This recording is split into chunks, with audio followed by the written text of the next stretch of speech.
The beginning of progress is getting clarity about what it is you want, really want, and then being clear where you are. And later on, you got to be clear where you are so you know the gap. Because the dynamic tension of knowing what you want versus where you are will make a part of you want to snap into what's true.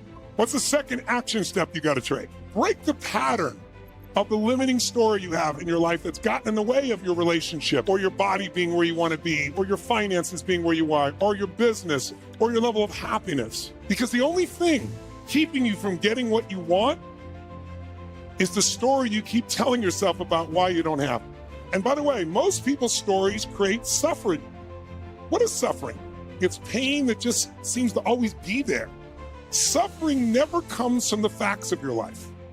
We don't suffer because of what's actually happened. Suffering is in the perception of those facts.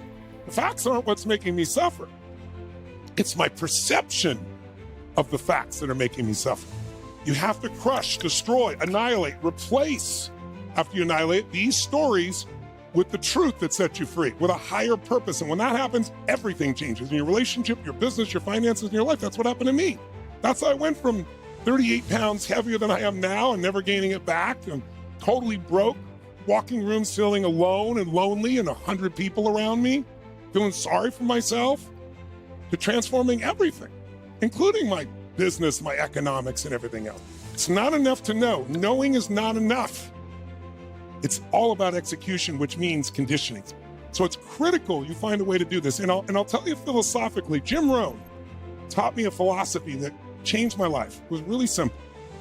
I was talking about things I want to achieve and do and make happen. He goes, Tony, if you want an extraordinary life, you have to adopt a philosophy. And the philosophy, he called it the philosophy of stretching. Jot it down, the philosophy of stretching. What is the philosophy of stretching? He said, Tony, it's really simple. If you find yourself saying, I can't do something, I can't do it because I don't have the time, I can't do it, I don't have the money, I can't do it because I don't have the resources, I can't do it because I don't know the right people. Anytime you start finding yourself, you say, I can't do something, and especially if it's really hard, then you must do it and you must take action immediately. Even if you don't know how, even if you don't think it's possible, you've got to develop a habit that says, if I can't, then I must. And I said, well, Jim, I said, does that mean if I can't jump off a cliff, then I must? He said, don't be stupid, right? He said, what I mean is if there's something that you could do right now that can make you better, make you stronger, make you more alive, make you happy, make you healthier, something you do to make your business better, something you do to make your family better, but it's really uncomfortable, or you don't think you have the time or the money, the resources, he said, you got to train yourself that when you say I can't, then you say I must, and you do something immediately. I remember saying to him, I said, well, that doesn't sound like a very secure life. He said, if you want security, go to prison.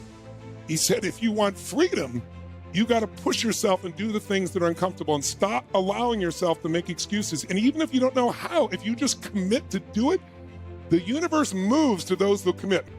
There's 3 P's that you got to annihilate, crush, or destroy if they're getting in the way of your progress in a relationship or your career or your happiness or your health. Number 1, you think the problem is permanent. Once you've had enough disappointment, sometimes your brain doesn't want to get disappointed, so it's a permanent problem. Nothing's forever. Everything changes, everything eventually ends, and something new begins. That's part of life. Those are the seasons of life. But when you start believing the problem's permanent, it is, because it's self-fulfilling. The second P that keeps people in learned helplessness so they don't change, this belief's got to be annihilated, broken through, and that it's pervasive. That means that because my relationship's not great, my whole life is horrible. Then you're forgetting you do have health, or you do have friends, or you do have a job, or you do have whatever. I can breathe. Or my finances are messed up, so my whole life's over. It's not true. It's not permanent. It's not pervasive. And the third one is we think the problem is personal. There's something wrong with me. And if you start believing that, it becomes self-fulfilling. You give up. See, I'm not good enough. I'm not beautiful enough. I'm not smart enough. I always screw it up. So those 3 P's got to be destroyed.